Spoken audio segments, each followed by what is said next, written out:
Ya, Assalamualaikum warahmatullahi wabarakatuh. Pada pagi hari ini kita menginjak ada materi Al-Quran adalah kitabku, yaitu bagaimana kita mengimani Al-Quran. Langsung saja, karena metode ini yang saya lakukan ini adalah metode ceramah, ya, sebagai tugas dari materi perkuliahan micro teaching. Jadi saya akan menjelaskan tentang Al-Quran. Jadi sebelum kita mengerti Al-Quran, saya akan memberitahu tentang konsep-konsepnya terlebih dahulu. Untuk yang pertama, konsepnya adalah memahami pengertian Al-Quran. Apa itu Al-Quran? Kita jelaskan nanti di bab atau di pelajaran setelah ini. Lalu yang kedua adalah nama-nama Al-Quran. Jadi nama-nama Al-Quran nanti kita jelaskan juga. Setelah itu perilaku orang yang berpegang teguh kepada Al-Quran. Perilaku atau sikap orang yang berpegang teguh terhadap Al-Quran. Yang pertama, rangkuman. Jadi kitab suci Al-Quran diturunkan oleh Allah kepada Nabi Muhammad adalah Al-Quran. Jadi Al-Quran itu diturunkan oleh Nabi Muhammad sebagai pedoman hidup umat manusia, khususnya adalah umat Islam. Setiap muslim wajib mengimani Al-Quran dan juga kitab-kitab suci yang diturunkan sebelumnya. Jadi sebagai kita umat muslim harus wajib percaya terhadap Al-Quran, percaya terhadap kitab-kitab yang lain seperti Zabur, Taurat, dan Injil. Al-Quran berfungsi sebagai apa? Sebagai membenarkan kitab-kitab yang terdahulu. Jadi kitab-kitab terdahulu itu dibenarkan atau disempurnakan oleh Al-Quran. Bukannya kitab terdahulu itu bukan sempurna, tapi Al-Quran adalah lebih menyempurnakan kitab-kitab yang terdahulu, ya. Jadi bukan kok Al-Quran itu kitab yang paling suci, bukan. Semuanya kitab suci, tapi yang lebih sempurna adalah Al-Quran. Kita sebagai orang muslim seharusnya mengenal Al-Quran sebagai pedoman hidup. Untuk mengenal Al-Quran, hendaknya dimulai dengan memahami apa pengertian Al-Quran, serta segala hal yang berkaitan dengannya. Dan yang paling penting adalah memahami isinya untuk selanjutnya dapat melaksanakan ajaran-ajarannya. Jadi kita mengenal Al-Quran itu jangan hanya membaca, tapi juga harus mengenal arti-artinya. Bagaimana artinya ini? Lalu maknanya ini, setelah itu bagaimana ajaran-ajaran yang terkandung dalam Al-Quran.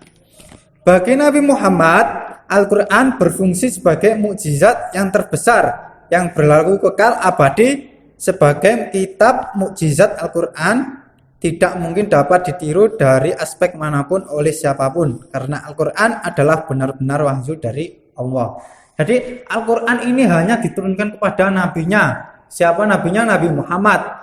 Jadi kalau ada orang yang mengaku-ngaku nabi, itu bukan nabi, melainkan orang yang nafsunya tinggi, yang ingin dihormati atau disegani oleh umat. Ya, langsung saja untuk yang pertama, memahami Al-Quran. Konsep yang pertama, pengertian Al-Quran. Para ulama di bidang ilmu Al-Quran mendefinisikan Al-Quran menurut pemahaman mereka masing-masing, baik secara etimologi maupun terminologi. Secara etimologi, para ulama berbeda pendapat dalam mendefinisikan Al-Quran.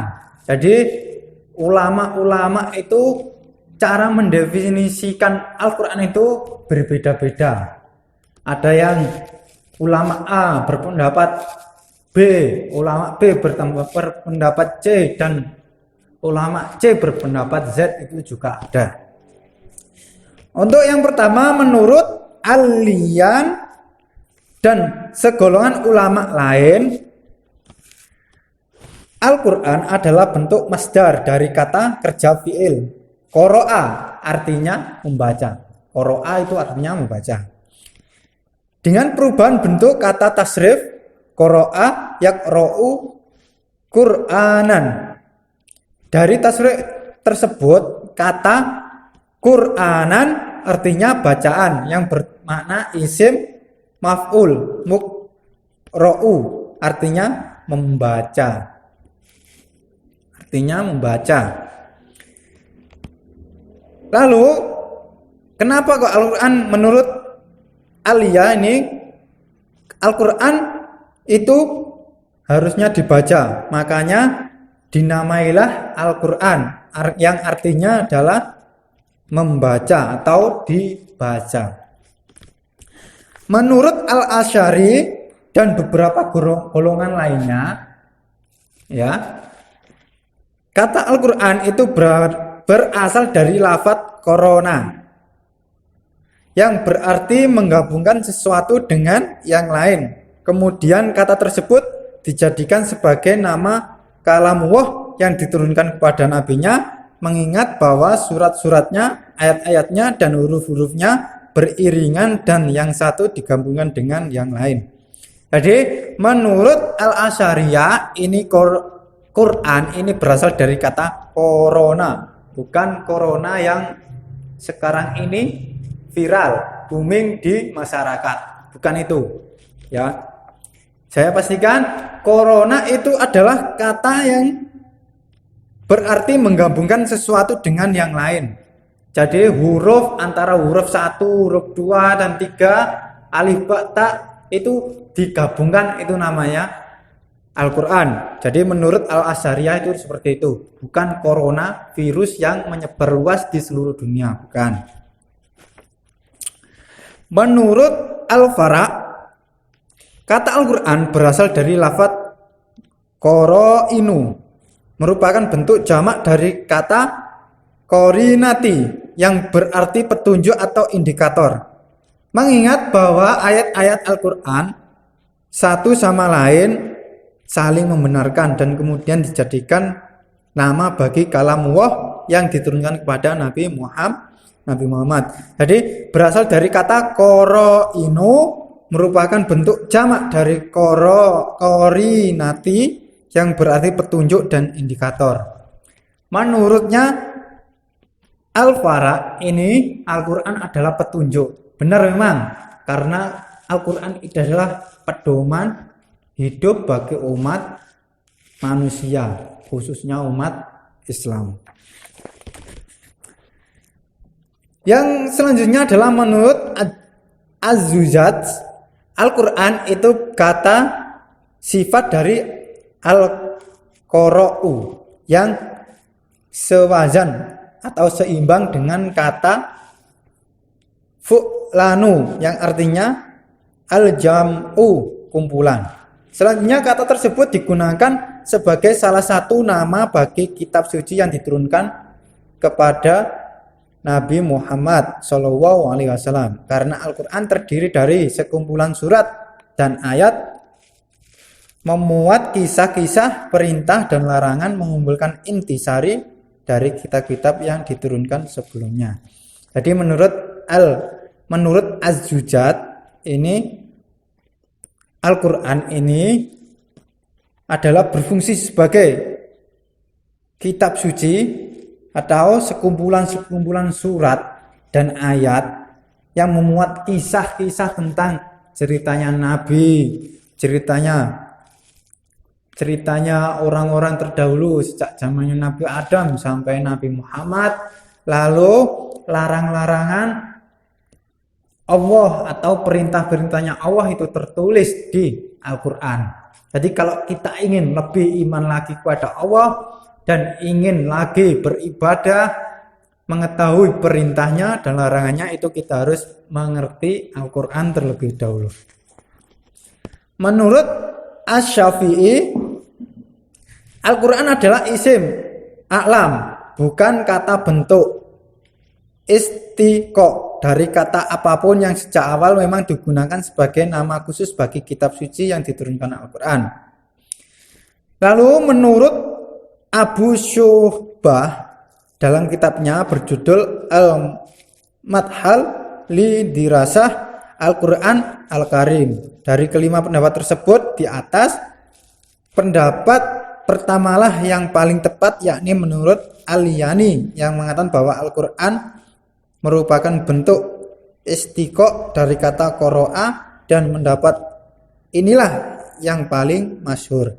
Jadi berbagai pendapat itu yang paling masyhur atau yang paling menginjak kebenarannya adalah menurut Al-Yani, yaitu Al-Quran itu adalah berasal dari kata fi'il, dari qira'a membaca, ya. Lalu beberapa pendapat ulama lagi mengenai definisi Al-Quran. Ya, jadi Syekh Muhammad Qudori baik dalam kitab Tarikh At-Tasyrik Al-Islam, Syekh Muhammad Qudori baik mengumumkan definisi Al-Quran sebagai berikut. Al-Qur'anu huwa lafzul arabiul munazzalu ala Muhammad sallallahu alaihi wasallam lit tadabburi wat tadakuril manqulu mutawatiron wa huwa ala dafatainil mabdu'u bi suratil Fatihati wal tumu bi suratin nas, yang artinya adalah Al-Quran ialah lafaz atau firman Allah,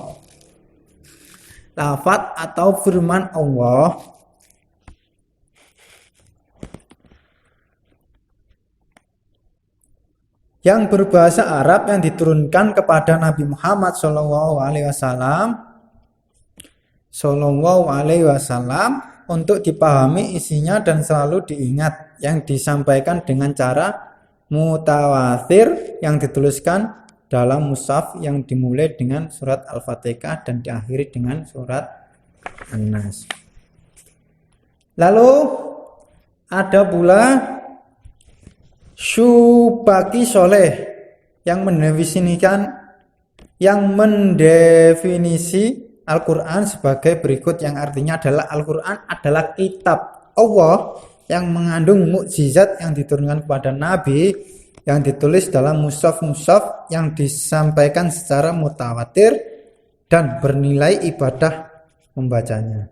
Jadi menurut dia Al-Quran ini adalah cara kita atau bila kita membaca Al-Quran ini adalah nilainya ibadah terhadap atau iman terhadap Allah dengan cara membacanya. Lalu di Al-Quran itu terdapat mushaf yang disampaikan secara mutawatir. Ya. Yang ketiga, Syekh Muhammad Abduh ini mendefinisikan Al-Quran, kitab Al-Quran adalah bacaan yang tertulis dalam mushaf yang terpelihara di dalam dada, yang menjaganya dengan menghafalnya yakni orang-orang Islam. Jadi dari ketiga pendapat di atas dapat disimpulkan beberapa usul dalam pengertian Al-Quran. Al-Quran adalah firman atau kalamullah. Al-Quran terdiri dari lafaz bahasa Arab. Al-Quran diturunkan kepada Nabi Muhammad. Al-Quran merupakan kitab Allah yang mengandung mukjizat bagi Nabi Muhammad yang diturunkan dengan perantara malaikat Jibril. Yang pertama adalah Al-Quran itu firman Allah, kalamullah, ya, yang benar-benar ciptaan Allah yang diturunkan terhadap Nabi Muhammad. Dan Al-Quran ini terdapat lafaz-lafaz bahasa Arab. Tidak ada Al-Quran berlafaz bahasa Jawa, Wonocoroko, nggak ada. Yang ada adalah berbentuk bahasa Arab Dan oleh orang modern, orang Indonesia yang tidak bisa berbahasa Arab, diganti atau dituliskan lafaz tersebut dengan terjemahan bahasa Indonesia. Lalu Al-Quran ini diturunkan Nabi Muhammad SAW, dan Al-Quran adalah mengandung mukjizat Nabi. Mukjizatnya Nabi Muhammad itu adalah Al-Quran, yang diturunkan pertama kali melalui siapa? Malaikat Jibril. Selanjutnya Al-Quran disampaikan dengan cara mutawatir, berkesinambungan. Dengan cara berkesinambungan itu misalnya yang pertama itu disampaikan, lalu disampaikan lagi itu dengan berbagai cerita atau permasalahan yang ada pada waktu zamannya Nabi Muhammad. Jadi bersinambung, ada hubungannya dengan kehidupan manusia. Bukan hanya Al-Quran itu diturunkan hanya untuk dibaca, bukan. Karena Al-Quran itu adalah pedoman bagi hidup manusia, ya. Al-Quran merupakan bacaan mulia dan bacaannya merupakan ibadah, ya. Jika ada orang yang ingin membaca Al-Quran, itu dinilai ibadah. Dan Al-Quran ditulis dengan mushaf yang diawali dengan surat Al-Fatihah dan diakhiri dengan surat An-Nas. Jadi Al-Quran itu ditulis sebanyak 100 berapa surat? 100, ya pokoknya intinya 100, kalau nggak salah 104, ya. 104 surat itu ditulis dalam Al-Quran, yang dimulai dengan surat Al-Fatihah sampai surat An-Nas. Al-Quran senantiasa terjaga atau terpelihara kemurniannya dengan adanya sebagai orang Islam yang menjaganya dengan menghafal Al-Quran. Jadi Al-Quran ini dijaga atau dikasih orang-orang yang hafal, pandai membaca Al-Quran. Bahkan dia sekejap hafal Al-Quran. Itu caranya Allah untuk memelihara Al-Quran seperti itu, supaya Al-Quran ini tidak hilang oleh kikisnya zaman. Contohnya sekarang ini banyak handphone, banyak elektronik yang bisa menghilangkan Al-Quran, ya. Tetapi Allah juga menciptakan manusia yang hafal Al-Quran. Sebagaimana di sini adalah menjaga atau terpeliharanya kemurnian dengan adanya orang Islam. Jadi orang Islam ini adalah yang memelihara Al-Quran. Yang kedua, nama-nama Al-Quran. Nama Al-Quran bukanlah satu-satunya nama yang diberikan Allah terhadap kitab suci yang diturunkannya kepada Nabi Muhammad SAW. Menurut As-Sayuti dalam kitab Al-Ikhtiqon fil Ulum Al-Quran menyebutkan bahwa Al-Quran mempunyai 55 nama. Wah, banyak. Bahkan dalam Ensiklopedia Islam untuk pelajar disebutkan ada 78 nama-nama bagi kitab suci Al-Quran.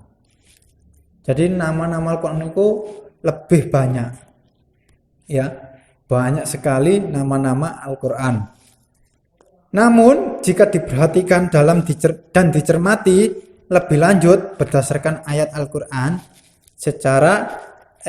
secara redaksional, maka akan didapatkan beberapa nama saja.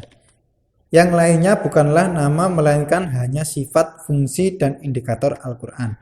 Jadi jika ada orang yang mencermati Al-Quran, yang mencermati beberapa banyak nama Al-Quran itu, akan mengerti nama-nama yang lain itu bukannya nama Al-Quran, melainkan apa? Melainkan nama sifat Al-Quran, fungsi dan indikator tujuannya Al-Quran. Jadi bukan hanya nama Al-Quran. Yang pertama, nama Al-Quran. Al-Quran merupakan nama yang paling populer dan paling sering dilekatkan pada kitab suci terakhir yang diturunkan kepada Nabi Muhammad SAW. Sebagaimana telah dijelaskan di muka. Al-Quran artinya bacaan atau yang dibaca. Ya, di sini ada firman Allah yang berbunyi, bulan Ramadan adalah bulan yang di dalamnya diturunkan Al-Quran sebagai petunjuk bagi manusia dan penjelasan-penjelasan mengenai petunjuk itu dan pembeda antara yang benar dan yang batil atau yang salah. Jadi di sini diterangkan bahwa Al-Quran itu diturunkan ketika bulan Ramadan sebagai tujuan untuk jadi petunjuk bagi hidup manusia. Petunjuk bagaimana penjelasannya mengenai petunjuk itu ada di dalam Al-Quran, dan pembeda antara yang baik yang buruk itu semuanya ada di dalam Al-Quran. Dan firman yang lain, dan apabila dibaca Al-Quran maka mendengarkanlah dan diamlah agar kamu mendapat rahmat. Orang mendapat rahmat itu cukup mudah. Dengan cara apa? Mendengarkan atau membaca Al-Quran itu sudah mendapat rahmat. Dan rahmat itu bisa kita buat apa? Buat sangu, kalau istilahnya bahasa Jawa itu sangu di kehidupan yang selanjutnya. Di samping makna Al-Quran yang telah dibuat dalam ayat-ayat di atas, masih banyak lagi ayat-ayat Al-Quran yang ada di dalamnya. Terdapat nama Al-Quran seperti Quran Yunus, Quran Al-Hajr, An-Nahl, dan lain sebagainya. Terus nama lain Al-Quran itu juga ada Alkitab, juga ada yang